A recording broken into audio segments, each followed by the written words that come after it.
1820 খ্রিস্টাব্দে 26শে সেপ্টেম্বর মেদিনীপুর জেলার বীরসিংহ গ্রামে এক দরিদ্র ব্রাহ্মণ পরিবারে জন্মগ্রহণ করেন ঈশ্বরচন্দ্র বিদ্যাসাগর। তার পিতার নাম ঠাকুরদাস বন্দ্যোপাধ্যায় ও মাতার নাম ভগবতী দেবী।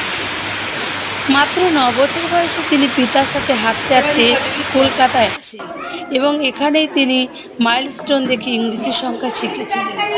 কলকাতায় এসে তিনি সংস্কৃত কলেজে ভর্তি হন এবং সংস্কৃত কলেজে তিনি ব্যাকরণ, অলঙ্কার, বেদান্ত, দর্শন ইত্যাদি বিষয়ে অগাধ পাণ্ডিত্য লাভ করেন।